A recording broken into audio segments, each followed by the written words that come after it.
Okay, welcome to chapter 9. I'm again recording this at home, so I have a cat on my lap, so you might hear her meow throughout this. I apologize for it, but it's during the pandemic and I'm not allowed to go to my office.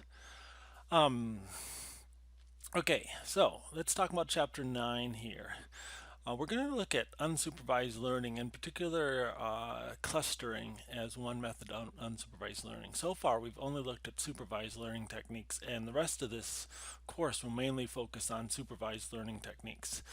Supervised means that you are training a model with data that you know some answers about.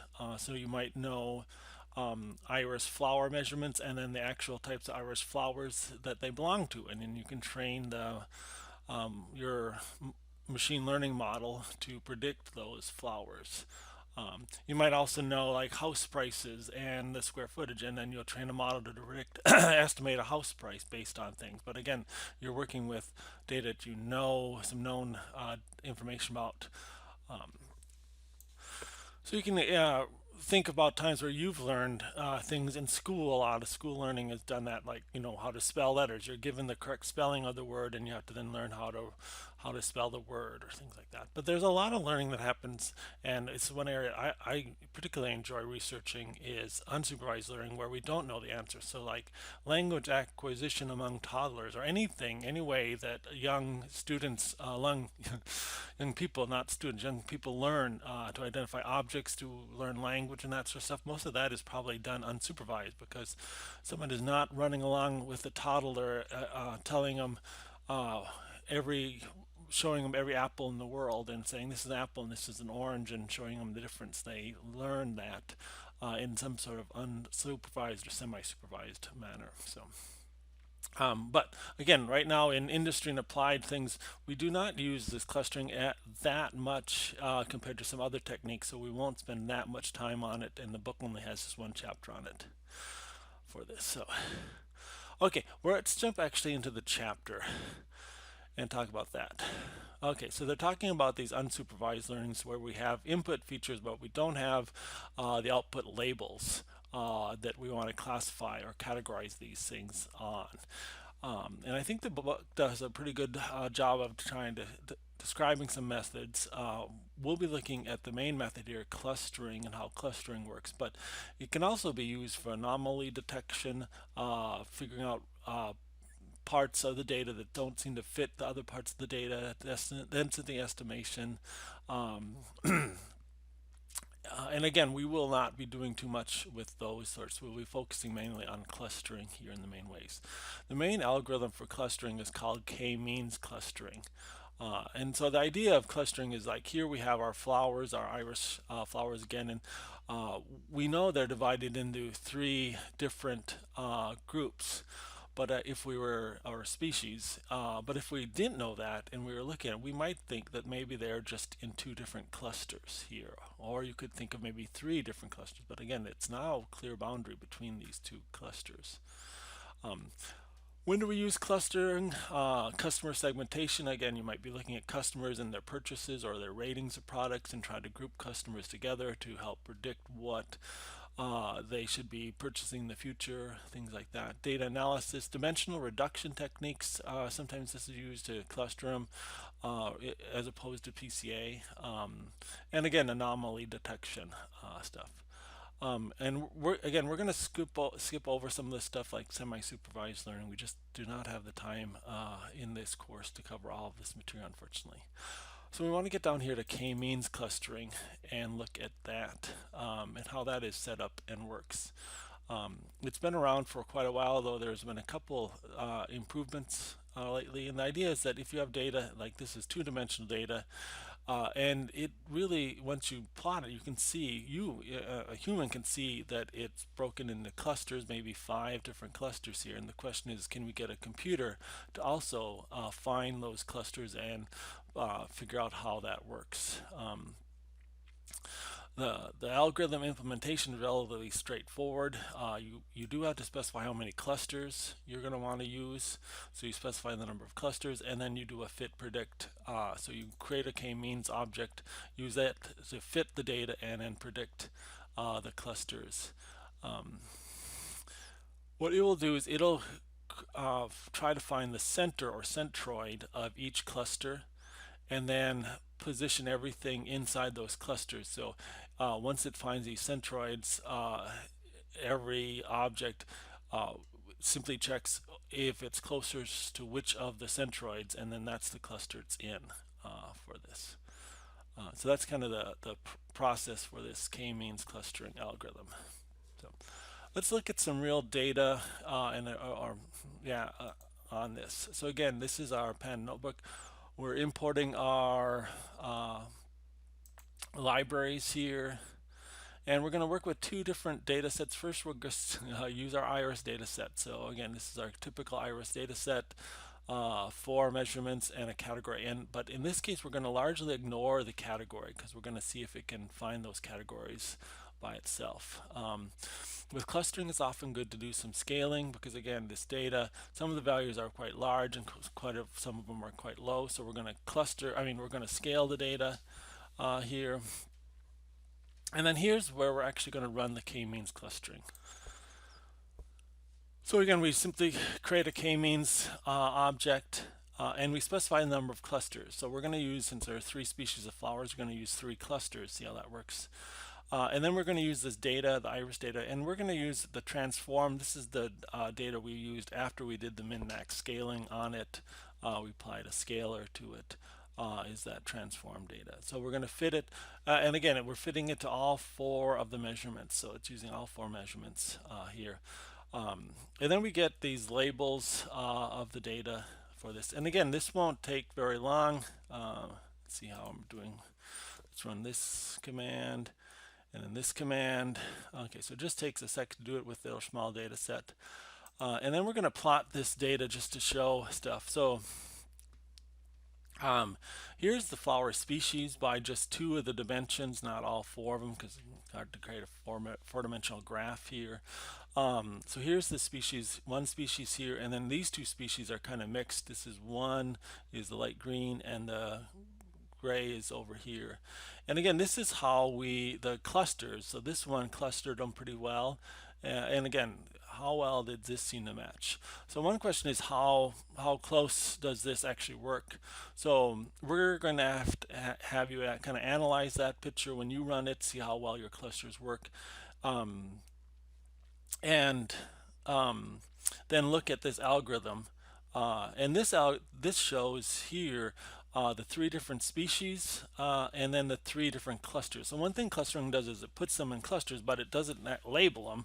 It just says they're all in clusters. So here we see this cluster is all this 1 species, 50 of them here, and there's no other species in here. So this is a nice clear cluster, probably this cluster over here. But it had some problems, it looks like, with the other clusters, where this cluster didn't have any of this species but had a little bit of this and most of that. So your job is to kind of look at this data when you run it and see how it works, how well it classifies the species, and put that in your write-up. This is question 9.1 here. Next thing we're going to look at is the actual k-means algorithm, how that works. So your textbook goes over this relatively well within its limits. So it talks about some sample data here and the process. Basically what happens is that we randomly choose some starting centroids. So here's some starting centroids that we choose, and then based on each of these centroids we calculate the distance. For every sample, we calculate what is the closest centroid and then the distance that is for it. So like all these points here will be close to this centroid, all these points here. So like here, everything in yellow, all the points in yellow are closest to this centroid. Here, only these points down here will be closest to that centroid. So all the green points are only close to this centroid.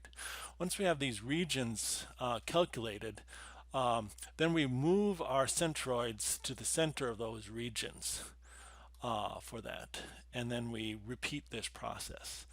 I actually think this is a little easier to see in a video, and so I'm linking in a video here. This is a video by 365 Data Science, which organization that sells machine learning solutions.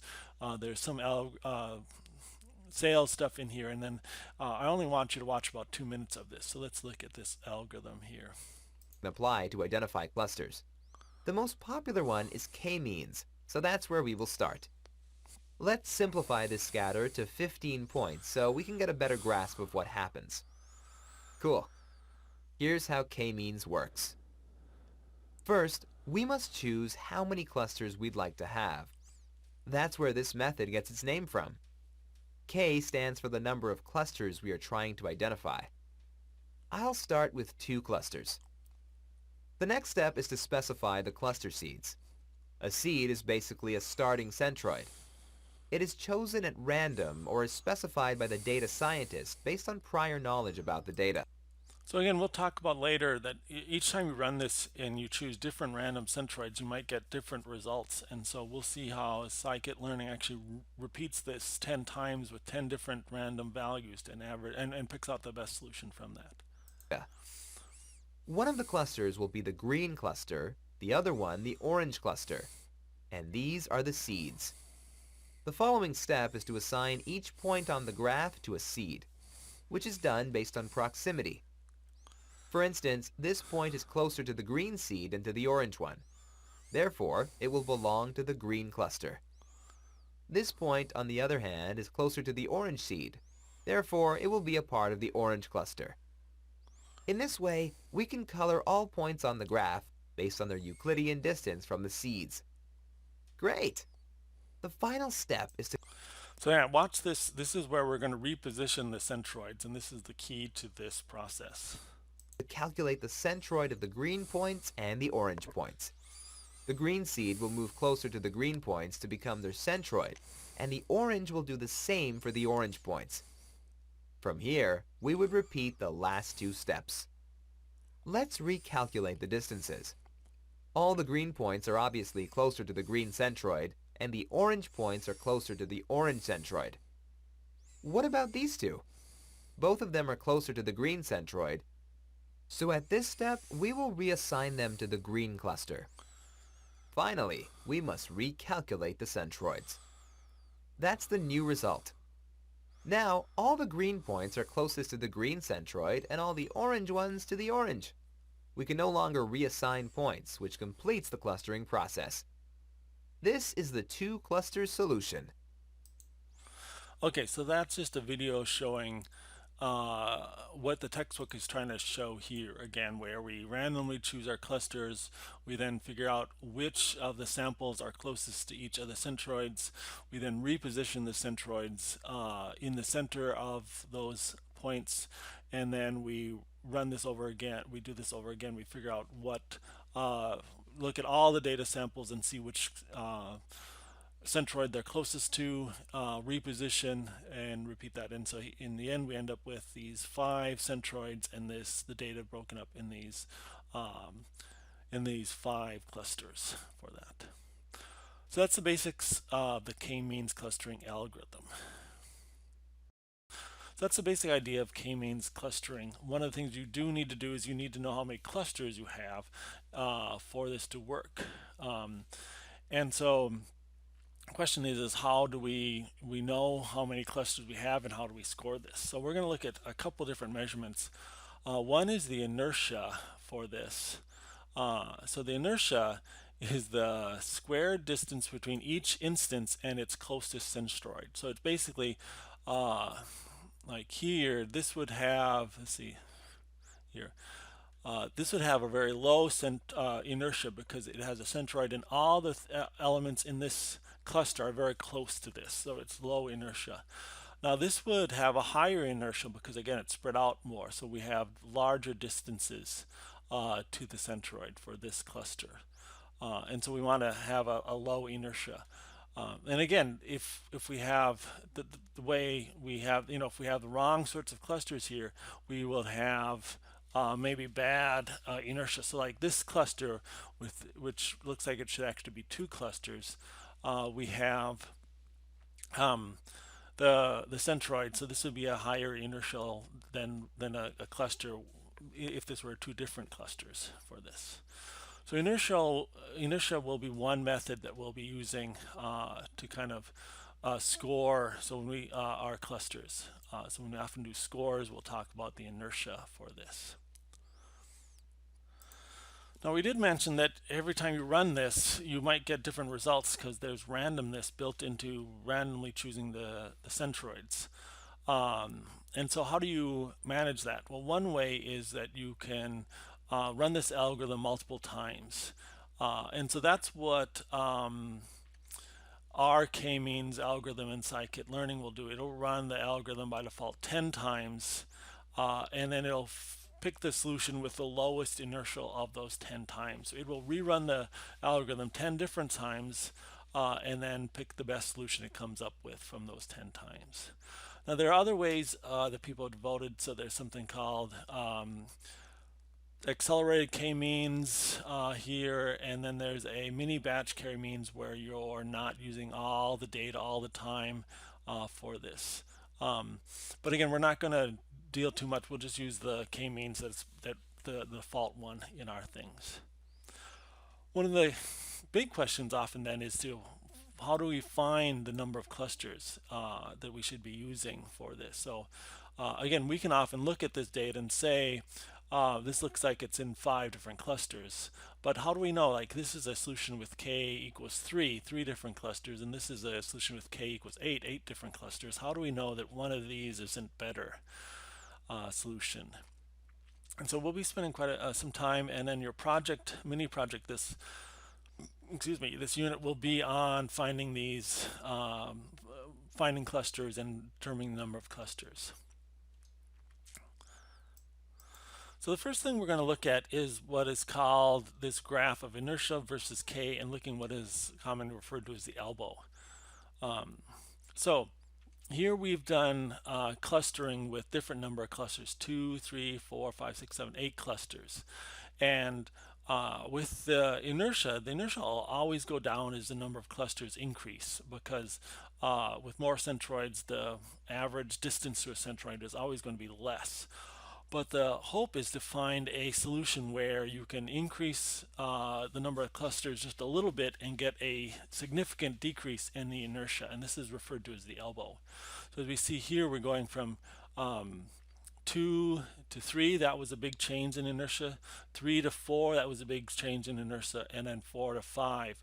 So again, we're looking right here, so the elbow might be right around 4, being a number of clusters that you should have for this solution for this. So that's one thing we'll look at.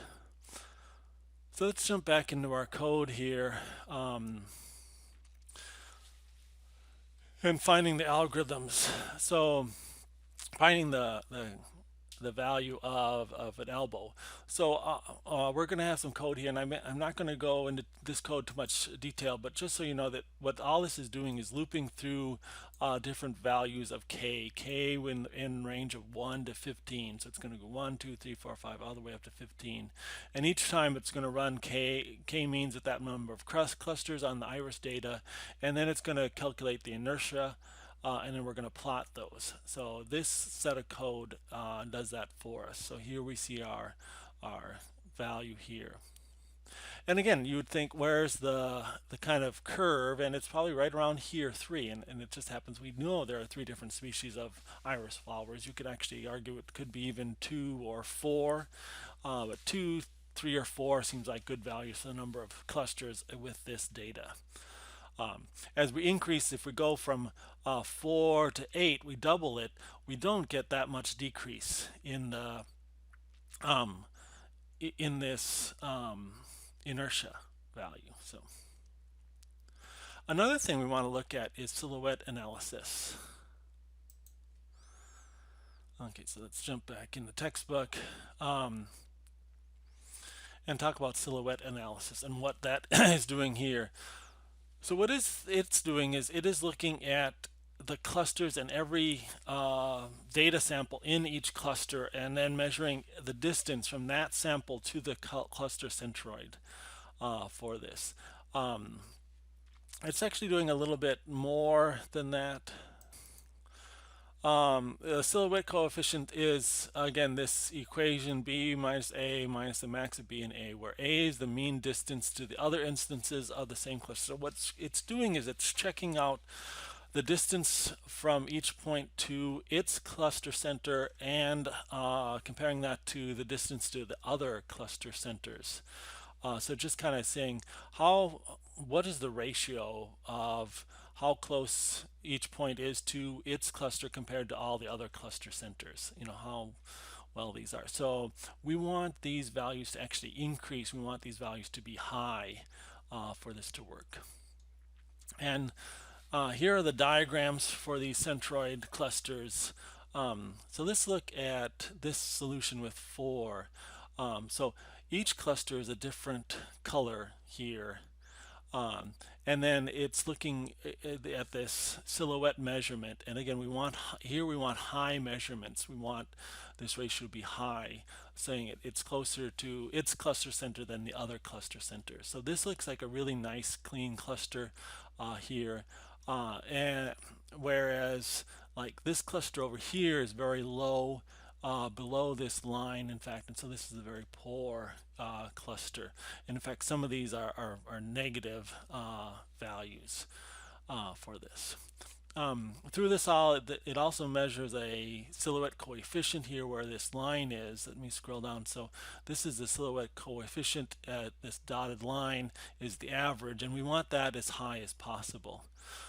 So with k equals 6, we had the silhouette coefficient here, and we had some really bad clusters. See, this is a very small cluster, and the distance, it's not very defined, meaning, see how low these values are? It means that these values, here, let me scroll up and show you. It might be something like this, where we have lots of data points here, and then the distance from these data points to one cluster center versus another cluster center are basically the same. So our ratio is very low. Where we want solutions like this, where like all the points here, the distance to its cluster center will be much higher than the distance to any of the other cluster centers. So this would be a nice cluster as far as the silhouette analysis goes. So when you're doing silhouette analysis, you don't like these clusters where you get very low results. You want a high coefficient, and you'd like to have all your clusters to have high coefficients. Like in this case, all our cluster coefficient is probably 0.7 or so up here. This is the average, this line, and notice that it's shifted to the right of this line. So this is a better clustering system than this one is. With this number of clusters. So 4 clusters are a better solution than 6 clusters in this case, as we look. Okay, let's jump into our code and look at a little bit of that. Okay, so silhouette analysis. There's another link if you're still confused, showing another description of silhouette analysis that I think is fairly good also. And the code for doing this is rather complicated. I'm not going to go over how that is. It's not built into these systems. So here's some code for calculating the silhouette analysis. And again, we'll just leave that be. It's also doing some graphing here. But basically what it is doing, let's go back up here. It is going through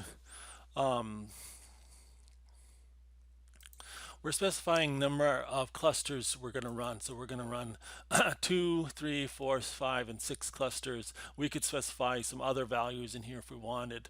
So we specify which clusters we want, and then it's going to have a loop and set the n number of clusters to each value in this set, and then it's going to do the cluster analysis, calculate all the silhouette variables, and again, what it has to do is go through all the clusters and then all the points and do a measurement based on those and calculate this average. So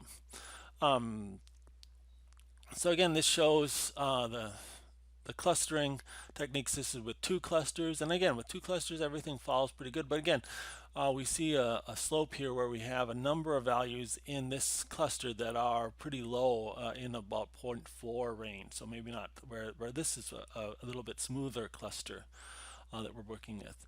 with 3 clusters. And again, this is the iris data flower thing. So you could imagine the 2 clusters. We have one cluster of really nice data over here, and then we have this other cluster of the other flowers. Now, this is another way of 3 clusters, and again, it's showing the 3 clusters here. Values, and again, not a great match. And one of the things is real world data like this often don't match perfectly with what we want it to do. But this is by far, this is the better. Well, actually, we have a higher silhouette value with 2 clusters than we do with 3 clusters. And then 4 clusters and 5 clusters, the silhouette value gets less and less.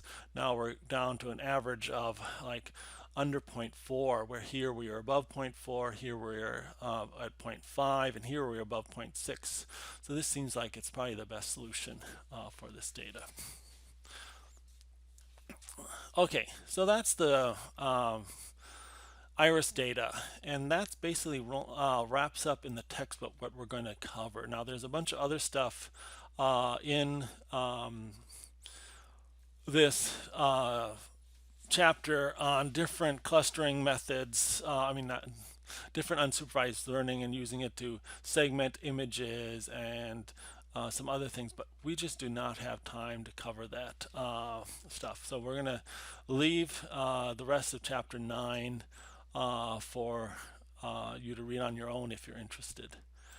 We are going to look at applying this to another data set. This is a data set and a challenge we're given by our biology department at St. Scholastica about a bunch of microorganism data here, where they went out and collected some samples, biological samples from 100+ locations, and each location was labeled with a name. And then they ran the DNA from that, and they were able to find 15,000 different microorganisms in this these 100+ samples here. And then for each organism there we have a measure between 0 and 5 of how common that microorganism is in this sample for this. So your job is then to try to classify this data and find some patterns. We're going to actually try to classify the different locations and see which locations were similar to each other for this, based on the microorganisms that were in that location. So okay, so we're going to load in this data here. Let's go in and load in this data. So again, one of the things, challenges with clustering is that it is often hard to find real world, automatic clusters to real data here. So again, we've read in the data, and again, this is kind of the view of our data. So each row here is a different location, and some of this is a fish pond. This is all microorganisms collected in Hawaii location. So this is a lava rock location, and this is the altitude, different characteristics of this. But this is an important thing. This is a measure of how many of each of these organisms we found at each one of these locations. So it's a huge data set where we have lots of organisms, lots of columns. So again, this is also multi-dimensional data, very high dimensional data that we're going to work with. So in setting up this data, we're going to just get the microbe data from it. So we're going to not worry about the altitude, the day, time, humidity. We're just going to grab this microorganism data, those columns. So there's basically 1,000 of those columns that we're working with. So we're going to do a little bit of scaling, even though we already have a scale here. We're going to do a new scaling of this data. And now we're going to do principal component analysis again, because we've got 1,000 of my cat's back. Okay. We have 1,000 features here. We're going to reduce that maybe to 10 different principal components. So again, remember what we talked about in chapter 8. We're going to create a PCA model with 10 components, and we're going to fit and transform that data to those 10 components.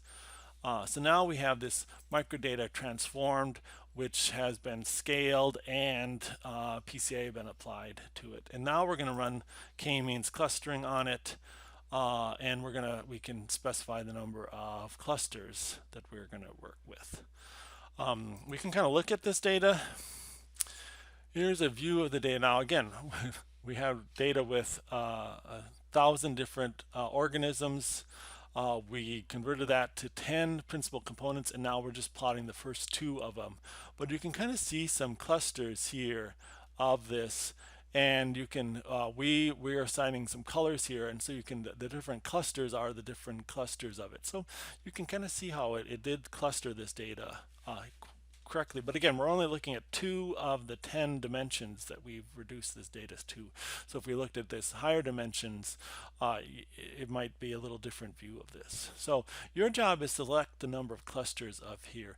You can run this code, which will figure out the elbow, and then we can do silhouette analysis. I'll just warn you that sometimes silhouette analysis with these larger data sets takes longer. It just depends on how many values you run silhouette analysis on. So here we're just doing it with 2, 3, 4, 5, and 6 cluster sizes, and it'll do that. So you can look at this and see how this kind of looks. And your job is to kind of figure out here using the silhouette analysis. Well, actually, first I skipped over a part right here. Okay, let's go back up here where we just did the elbow. So looking at this kind of graph and this elbow, your job is to predict how many clusters you think should be good. I randomly chose 4 here. Do you think 4, 3, 5? What would be a good number for that? Looking at this graph and analyze that. So that's the first thing. And then once you've got that, look at the silhouette analysis for around those things, and then see if you think the silhouette analysis confirms or argues for a slightly different number for that. And then you write those up. And again, we'll be doing similar problem in our mini project.